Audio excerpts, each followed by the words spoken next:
She did not plan to speak. For years, she chose silence not because she had nothing to say, but because she understood something most people never do, that timing matters as much as truth. When you speak too early, your words become noise. When you speak too late, they become regret. And so Elon Musk's mother waited, watching the world build stories around her son, around herself, around their family, until the moment arrived when silence would no longer protect what mattered. When she finally broke it, it was not loud. It was not dramatic. It was calm, steady, and unmistakably powerful. The kind of voice that does not need to shout because it carries the weight of lived experience. And the moment those words entered the public space, everything shifted, not because she revealed gossip or scandal, but because she reframed the entire story people thought they understood. For decades, Musk existed in the background of a myth that the world eagerly consumed. Elon Musk, the genius entrepreneur, the disruptor, the billionaire visionary who seemed to operate beyond ordinary human limits. People spoke about him as if he were forged fully formed, as if brilliance emerged in isolation, untouched by struggle, fear, or guidance. Mothers, in those stories, are often erased, reduced to a footnote, if mentioned at all, but Musk was never a footnote. She was the foundation. She spoke about raising children not as a heroic act, but as a relentless one. About waking up every day knowing that the future of 3 human beings depended on decisions no one would ever applaud. About being a single mother in moments when the world assumes resilience but never asks about exhaustion. About modeling courage not through speeches, but through consistency, through showing up even when she was afraid. What changed everything was not the content of her words alone, but the tone. There was no bitterness in her voice. No attempt to rewrite history in her favor. Only clarity. And clarity, when it arrives late, has a way of cutting through decades of misunderstanding. She talked about struggle in a way that did not glorify it. Poverty was not romanticized. Fear was not minimized. She spoke plainly about times when there was not enough money, about moving cities, about starting over repeatedly when stability felt like a luxury reserved for other people. She made it clear that success did not erase those memories.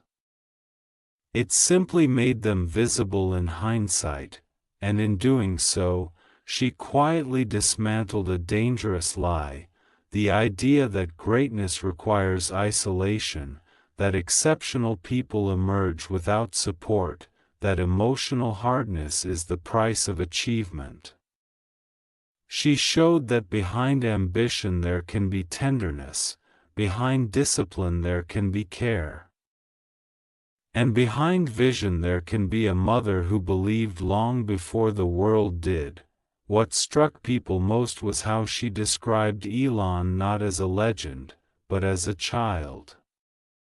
Curious to the point of obsession. Quiet in ways that were often misunderstood. Vulnerable in ways that did not fit the stereotype of confidence. She spoke of moments when he struggled to belong, when he was bullied, when his inner world was so intense that it frightened even those who loved him. She did not say these things to diminish him. She said them to humanize him, because when you humanize someone the world has turned into a symbol, you change everything. Suddenly, his risks made sense. Suddenly, his relentlessness had roots. Suddenly, his refusal to accept limits looked less like arrogance and more like survival instinct shaped early.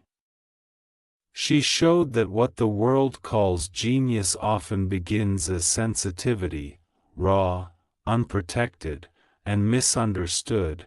She also spoke about herself, though never in a way that demanded praise. She mentioned modeling as a career people underestimated, dismissed, and judged harshly, especially as she aged. She talked about being told repeatedly that her time was over, that beauty had an expiration date, that ambition belonged to the young. And she spoke about choosing not to internalize those voices. Her life became a quiet rebellion against limitation. Becoming a successful model again in her 60s and 70s was not about vanity. It was about refusal. Refusal to disappear. Refusal to shrink. Refusal to let society decide when her relevance ended, and that, too, changed everything, because people realized that Elon Musk's fearlessness did not appear in a vacuum. It was learned, observed, absorbed from a mother who kept starting over without apology, who treated reinvention not as failure, but as strategy, who showed her children that you do not wait for permission to become more. She spoke about discipline not as punishment, but as freedom. About how structure allowed creativity to thrive. About how responsibility was not the enemy of imagination, but its guardrail. These were not theories. They were lived truths tested over decades. When she addressed the criticism her son faces, she did not defend every decision.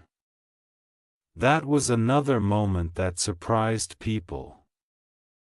She acknowledged that ambition at that scale is messy, that leadership invites scrutiny, that boldness attracts both admiration and resentment. She did not ask the world to excuse him. She asked the world to understand complexity, and that request landed differently than a defense ever could, because she was not speaking as a publicist or a strategist. She was speaking as a mother who has watched her child evolve under a microscope, praised and attacked by millions who know his name but not his nights of doubt. She talked about fear, not fear of failure, but fear of stagnation.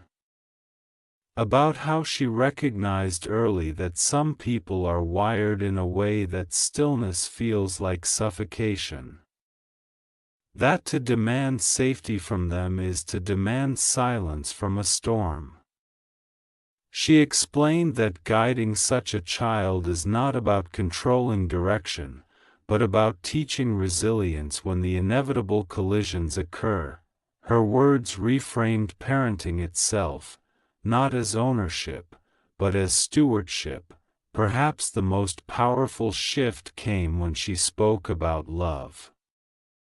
Not sentimental love, but the kind that holds boundaries. The kind that believes without blinding. The kind that allows a child to struggle rather than rescuing them from every consequence. She made it clear that strength is not inherited automatically. It is built, moment by moment, through example.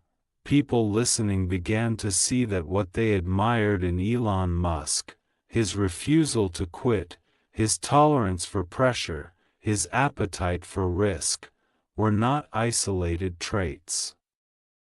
They were reflections of a home environment that valued courage over comfort, and that realization rippled outward.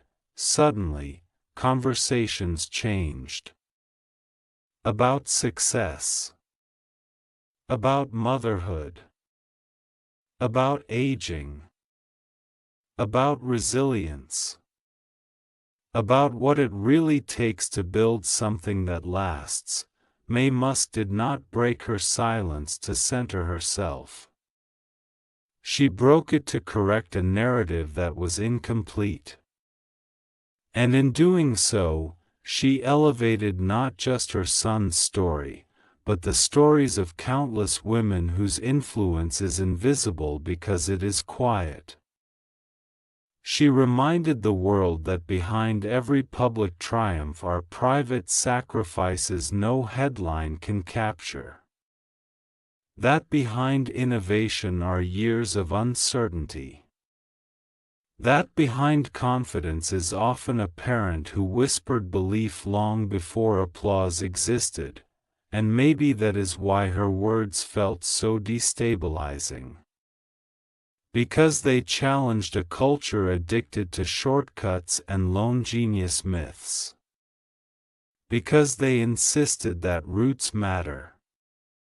That upbringing matters. That character is cultivated. Everything changed not because she revealed something shocking, but because she revealed something true. Truth, when spoken by someone who has nothing to prove, has a way of rearranging the room. She did not ask for admiration. She did not demand recognition. She simply stood in her truth, and invited others to look again at the stories they thought they understood. After she spoke, something subtle but irreversible happened. The noise around Elon Musk did not disappear, but it lost its sharpness. Criticism still existed, praise still flowed, but both now passed through a new filter. People began to listen differently. They started noticing the human patterns beneath the headlines, the emotional architecture beneath the ambition. And much of that shift traced back to the way his mother framed the long arc of a life rather than isolated moments of success or controversy. She spoke about patience in a world obsessed with immediacy. About how potential often looks like trouble before it looks like promise. She admitted there were times she worried, not in the dramatic way people imagine, but in the quiet, persistent way mothers do when they watch a child walk a path that has no clear map. She talked about learning to trust not outcomes, but character. To trust that integrity would outlast chaos. That perspective struck deeply because it challenged the assumption that certainty is a prerequisite for support. She did not know her son would become one of the most talked about figures in the world. She only knew that he was driven by questions bigger than comfort. And instead of trying to shrink those questions, she made room for them. She described moments when teachers misunderstood him, when authority figures labeled his intensity as a problem rather than a gift. Moments when the easier path would have been to ask him to blend in, to soften his edges, to aim lower for the sake of peace. She did not frame herself as perfect in those moments. She admitted fear. She admitted doubt. But she also admitted resolve. What changed everything for many listeners was hearing how often progress came wrapped in loneliness. That brilliance does not automatically attract belonging. That curiosity can isolate. That children who think differently often carry a quiet ache alongside their gifts. Her honesty pierced through the glamour and reminded people that exceptional paths often begin with feeling out of place. She talked about how resilience is taught less through lectures and more through observation. How children absorb how you respond to loss, how you handle humiliation, how you speak to yourself when no one is watching. She knew her children were watching her rebuild again and again, watching her refuse to collapse into bitterness, watching her choose motion over despair, and that is where her story stopped being only about Elon Musk. It became a mirror for anyone who has ever underestimated the power of example. Anyone who has ever wondered whether their quiet perseverance mattered. Anyone who has ever felt invisible while holding a family together. She addressed the idea of sacrifice without glorifying suffering. She made it clear that strength does not require martyrdom. That protecting your dreams as a parent is not selfish, it is instructional. When children see you honor your own potential, they learn to honor theirs. This reframing unsettled people because it confronted a deeply ingrained narrative that good mothers disappear. That devotion requires erasure. May Musk rejected that narrative simply by living differently. She showed that nurturing others does not require abandoning yourself. As her words circulated, people began revisiting their assumptions about Elon Musk's risk tolerance. It no longer looked like reckless bravado. It looked like familiarity with instability. When you grow up learning that survival depends on adaptability, risk becomes less frightening. When you watch someone rebuild repeatedly, you internalize the belief that nothing is final, not failure, not loss, not starting over. She spoke about money not as a symbol of worth, but as a tool whose absence teaches resourcefulness. About learning to prioritize, to distinguish between needs and wants, to delay gratification not as punishment but as preparation. These lessons, she explained, were not dramatic, they were daily, and that daily repetition is what changes lives. She also spoke about boundaries, how loving someone fiercely does not mean shielding them from consequences. That growth requires friction. That discomfort is not always a signal to stop. Sometimes it is a signal to strengthen. Her refusal to rescue became an act of trust. This was perhaps the most controversial part of her message, because it ran counter to a culture that equates love with protection from pain. She suggested something more challenging, that real love prepares you to endure pain without losing yourself. As people absorbed her words, another realization emerged. The traits often criticized in Elon Musk, his intensity, his impatience with mediocrity, his relentless drive, were not accidents. They were not symptoms of ego alone. They were the sharpened edges of a temperament nurtured, not suppressed. She never claimed credit for his achievements. In fact, she repeatedly deflected it. But by refusing to minimize her influence, she restored balance to a narrative that had been distorted by hero worship. what truly changed everything was the permission her voice gave others. Permission for mothers to acknowledge their impact without apology. Permission for children to honor their parents without diminishing their own agency. Permission for society to see success as a collective process rather than a solitary triumph. Her silence had protected privacy. Her speech restored truth, and truth, once released, does not retreat. The world could no longer pretend that Elon Musk's story began in a boardroom or a laboratory. It began in a home shaped by courage, uncertainty, discipline, and belief. It began with a mother who chose movement over fear, presence over perfection, and faith over guarantees. In breaking her silence, she did not close a chapter. She opened one.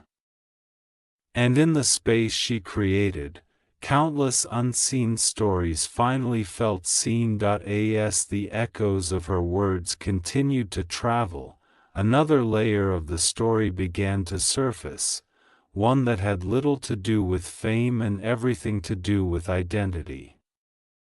Elon Musk spoke about what it means to raise children who do not fit easily into the world as it is. Not rebels for attention, but thinkers whose minds move faster than social norms can accommodate. She described the quiet tension of wanting to protect a child from rejection while knowing that rejection is sometimes the cost of originality. She revealed how early she learned that comparison is a thief not only of joy, but of destiny. That measuring her children against conventional milestones would only blur what made them distinct. She chose instead to observe patterns, what energized them, what drained them, what questions they asked when no one prompted them. That attentiveness, she suggested, is more powerful than any rulebook. People listening realized that what they had labeled as confidence in Elon Musk might actually be familiarity with inner dialogue. A child who grows up encouraged to think deeply becomes an adult unafraid of solitude. She talked about silence not as absence, but as space where ideas incubate. About how she learned to respect quiet rather than interrupt it. She also spoke about mistakes, her own, openly and without shame. About moments when she pushed too hard, and moments when she hesitated too long. About learning, over time, that parenting is less about control and more about calibration. This admission dismantled the illusion of certainty that often surrounds successful families. What made this part of her story so resonant was its humility. She did not claim to have known what she was doing. She claimed only that she paid attention, adjusted, and kept going. She spoke about dignity, how she insisted her children treat service workers with respect, how she modeled kindness as non-negotiable. How she believed intelligence without empathy was incomplete. These were not values taught through slogans, but through behavior. She corrected gently but consistently. In that context, many began to reinterpret Elon Musk's public persona. His bluntness, often criticized, appeared less as cruelty and more as impatience with pretense. His focus on outcomes over optics mirrored a household where honesty mattered more than appearances. This did not excuse missteps, but it contextualized them. She addressed the idea of pressure, the invisible kind that builds when expectations pile up. She explained how she deliberately avoided burdening her children with her sacrifices. She did not remind them of what she gave up. She did not weaponize guilt. She wanted their drive to come from curiosity, not obligation. This was a quiet revelation. Because many people grow up motivated by debt, emotional, financial, or psychological. May Musk chose a different path. She wanted her children to move forward because they wanted to, not because they owed her. She spoke about adaptability as a core value. Moving countries, changing careers, rebuilding networks, these experiences taught flexibility not as a tactic, but as a mindset. When life does not bend, you learn to pivot. That lesson, she suggested, may be one of the greatest gifts a parent can give. As her reflection spread, people began to see that the roots of innovation are often domestic. That laboratories and factories are downstream from kitchens and living rooms where curiosity is either encouraged or dismissed. She made it clear that innovation begins long before funding or infrastructure. It begins with permission to ask why and what if. She also touched on fear, not as an enemy to be conquered, but as a signal to listen. She admitted she feared for her children at different stages, feared the world would be unkind, feared that ambition might consume them. But she chose not to let fear dictate decisions. She learned to coexist with it. In the final moments of her speaking, there was no grand conclusion, no attempt to tie everything into a neat lesson. That, too, felt intentional. Life, she reminded people, is not a speech. It is a continuation. What mattered most was not what had already happened, but what people chose to see differently moving forward. She spoke softly about gratitude, not the performative kind, but the grounded awareness that survival itself is an achievement. That waking up with the ability to choose again is a privilege many overlook. She expressed gratitude for mistakes that redirected paths, for hardships that clarified values, for years that taught endurance instead of comfort. This gratitude did not erase pain. It reframed it. She addressed the future only briefly. Not with predictions, not with confidence about outcomes, but with trust in process. She made it clear that no matter how large a vision becomes, it is still built one decision at a time. That even the most extraordinary lives are made up of ordinary days handled with intention. What lingered most was her insistence on dignity. Dignity in how you treat others when no one is watching. Dignity in how you speak about people who disagree with you. Dignity in how you carry yourself when the world misunderstands you. She implied that dignity is the quiet constant that outlasts trends, power, and attention, as people absorbed her final words. Something settled. The story of Elon Musk no longer felt like an unreachable myth. It felt like a human trajectory shaped by environment, example, and endurance.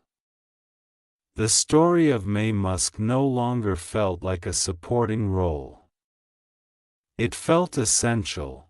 She did not claim that every struggle leads to greatness. She rejected that oversimplification. But she did suggest that struggle, when met with resilience and meaning, can lead to depth. And depth, more than brilliance, is what sustains long journeys. Her silence had once allowed the world to project whatever it wanted onto her and her son. Her voice now gently reclaimed the narrative, not by controlling it, but by grounding it. By reminding people that behind every extraordinary outcome is a series of unseen choices made by ordinary people doing their best.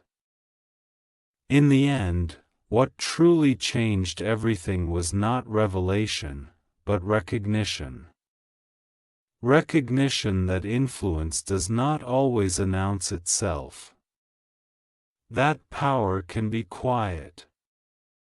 That motherhood, when lived with courage and integrity, can shape futures far beyond a single lifetime. She stepped back not as someone seeking applause, but as someone who had completed a necessary act of truth-telling. And in doing so, she left behind something more valuable than inspiration: clarity about success. About resilience. About love that does not cage, and belief that does not control. About the fact that no one becomes extraordinary alone, and once that clarity took hold, there was no returning to the old story. Everything had already changed.